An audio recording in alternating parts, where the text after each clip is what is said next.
Chapter 15 Not until the silken flap of the tent had fallen behind Jeanne did power of movement and speech return to Philip. He called her name and straggled to a sitting posture. Then he staggered to his feet. He could scarcely stand. Shooting pains passed like flashes of electricity through his body. His right arm was numb and stiff, and he found that it was thickly bandaged. His head ached, his legs could hardly support him. He went to raise his left hand to his head, but stopped it in front of him, while a slow smile of understanding crept over his face. It was swollen and covered with livid bruises. He wondered if his body looked that way, and sank down exhausted upon his balsam bed. A minute later Pierre returned with a cup of broth in his hand. Philip looked at him with less feverish eyes now. There was an unaccountable change in the half-breed's appearance, as there had been in Jeanne's. His face seemed thinner. There was a deep gloom in his eyes, a dejected droop to his shoulders. Philip accepted the broth and drank it slowly without speaking. He felt strengthened. Then he looked steadily at Pierre. The old pride had fallen from Pierre like a mask. His eyes dropped under Philip's gaze. Philip held up a hand. "Pierre!" The half-breed grasped it and waited. His lips tightened. "What is the matter?" demanded Philip. "What has happened to Jeanne?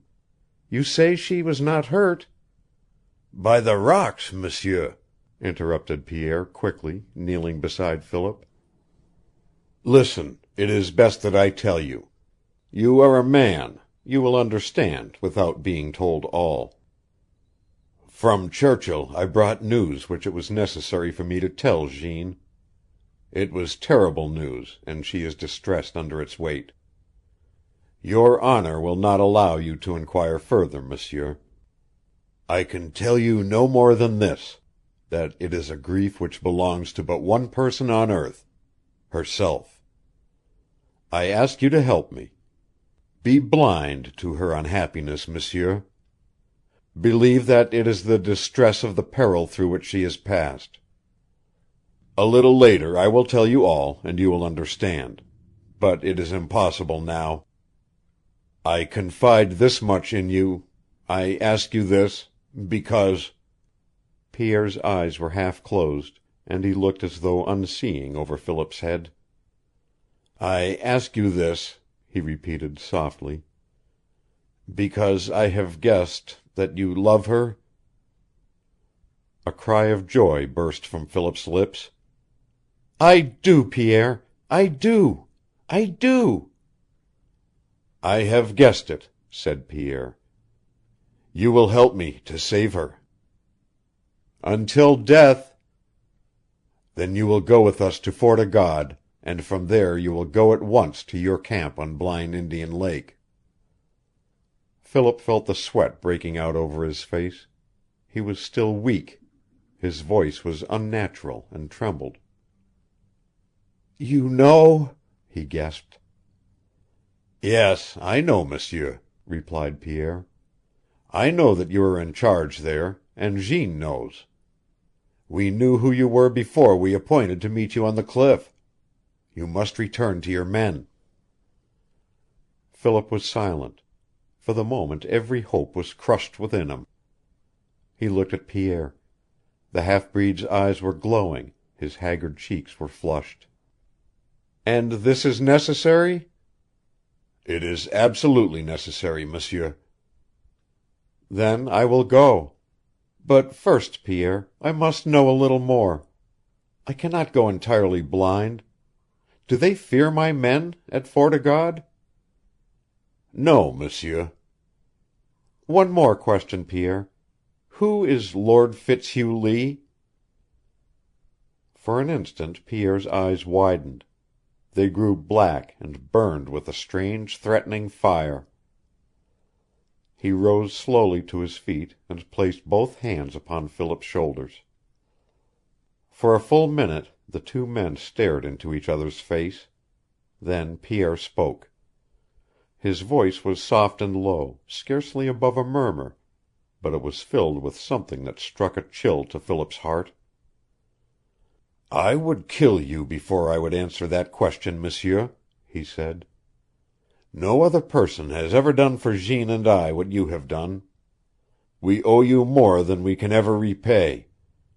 Yet if you insist upon an answer to that question, you make of me an enemy. If you breathe that name to Jeanne, you turn her away from you forever." Without another word he left the tent. For many minutes Philip sat motionless where Pierre had left him.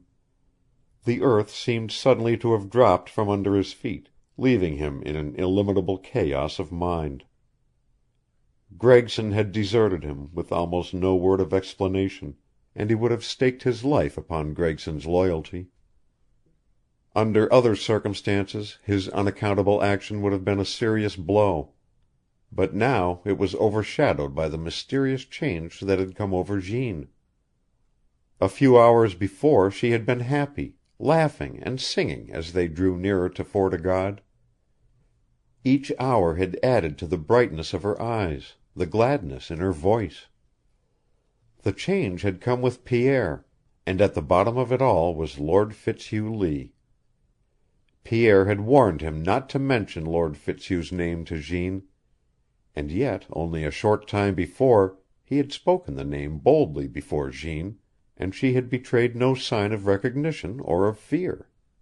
More than that, she had assured him that she had never heard the name before, that it was not known at Fort o' God. Philip bowed his head in his hands, and his fingers clutched in his hair. What did it all mean? He went back to the scene on the cliff, when Pierre had roused himself at the sound of the name. He thought of all that had happened since Gregson had come to Churchill, and the result was a delirium of thought that made his temples throb. He was sure, now, of but few things.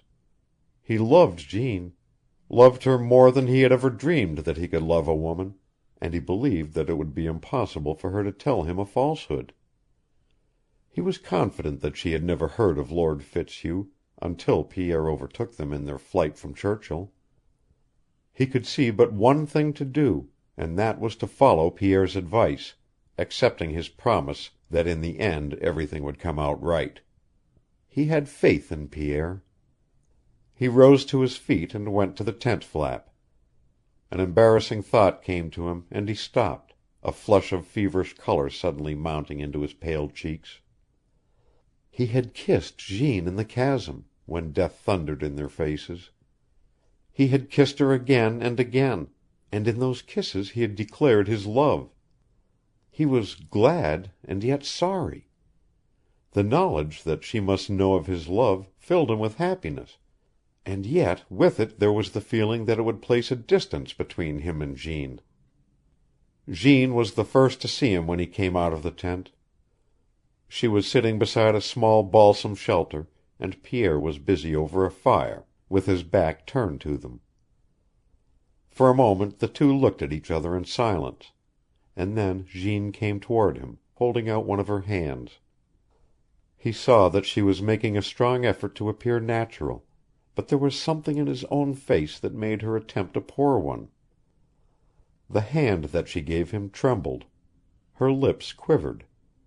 For the first time her eyes failed to meet his own in their limpid frankness. "Pierre has told you what happened," she said. "It was a miracle, and I owe you my life. I have had my punishment for being so careless." She tried to laugh at him now, and drew her hand away.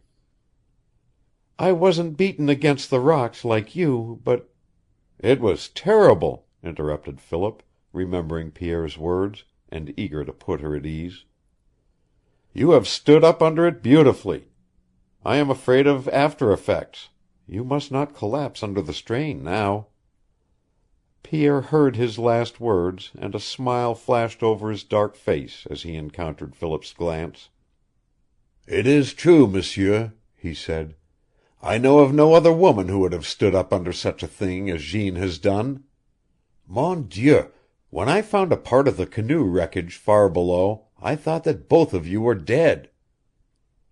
Philip began to feel that he had foolishly overestimated his strength. There was a weakness in his limbs that surprised him, and a sudden chill replaced the fever in his blood. Jeanne placed her hand upon his arm and thrust him gently toward the tent. "You must not exert yourself," she said, watching the pallor in his face. "You must be quiet until after dinner." He obeyed the pressure of her hand. Pierre followed into the tent, and for a moment he was compelled to lean heavily upon the half-breed. "It is the reaction, M'sieur," said Pierre. "You are weak after the fever. If you could sleep—" "I can," murmured Philip, dizzily, dropping upon his balsam. "But, Pierre—" "Yes, M'sieur." "I have something—to say to you. No questions." "Not now, M'sieur." Philip heard the rustling of the flap, and Pierre was gone. He felt more comfortable lying down. Dizziness and nausea left him, and he slept. It was the deep, refreshing sleep that always follows the awakening from fever. When he awoke he felt like his old self, and went outside. Pierre was alone. A blanket was drawn across the front of the balsam shelter, and the half-breed nodded toward it in response to Philip's inquiring glance. Philip ate lightly of the food which Pierre had ready for him. When he had finished he leaned close to him and said, "You have warned me to ask no questions, and I am going to ask none. But you have not forbidden me to tell you things which I know. I am going to talk to you about Lord Fitzhugh Lee." Pierre's dark eyes flashed. "Monsieur." "Listen," demanded Philip. "I seek your confidence no further. But I shall tell you what I know of Lord Fitzhugh Lee if it makes us fight. Do you understand? I insist upon this, because you have as good as told me that this man is your enemy, and that he is at the bottom of Jeanne's trouble. He is also my enemy. And after I have told you why, you may change your determination to keep me a stranger to your trouble. If not, well, you can hold your tongue then as well as now." Quickly, without moving his eyes from Pierre's face, Philip told his own story of Lord Fitzhugh Lee. And as he continued a strange change came over the half-breed. When he came to the letters revealing the plot to turn the northerners against his company a low cry escaped Pierre's lips. His eyes seemed starting from his head. Drops of sweat burst out upon his face. His fingers worked convulsively, something rose in his throat and choked him. When Philip had done he buried his face in his hands. For a few moments he remained thus, and then suddenly looked up. Livid spots burned in his cheeks, and he fairly hissed at Philip. "Monsieur, if this is not the truth, if this is a lie—" He stopped. Something in Philip's eyes told him to go no further. He was fearless, and he saw more than fearlessness in Philip's face. Such men believe when they come together. "It is the truth," said Philip. With a low, strained laugh Pierre held out his hand as a pledge of his faith. "I believe in you, Monsieur," he said, and it seemed an effort for him to speak. "Do you know what I would have thought if you had told this to Jeanne before I came?" "No." "I would have thought, Monsieur, that she threw herself purposely into the death of the Big Thunder Rocks." "My God! You mean—" "That is all, Monsieur. I can say no more." "Ah, there is Jeanne!" he cried, more loudly. "Now we will take down the tent and go."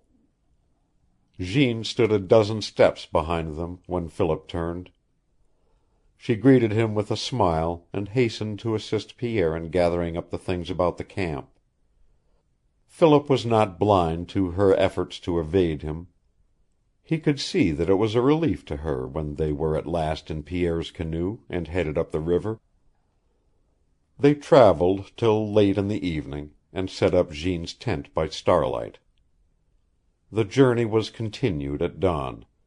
Late the following afternoon the Little Churchill swept through a low, woodless country called the White Fox Barren. It was a narrow barren, and across it lay the forest and the Ridge Mountains. Behind these mountains and the forest the sun was setting.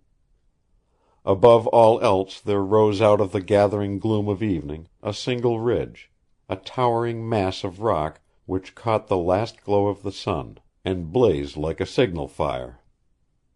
The canoe stopped. Jeanne and Pierre both gazed toward the great rock. Then Jeanne, who was in the bow, turned her face to Philip, and the glow of the rock itself suffused her cheeks as she pointed over the barren. "M'sieur Philip," she said, "there is Fort o' God." Chapter 15. Recording by Roger Moline.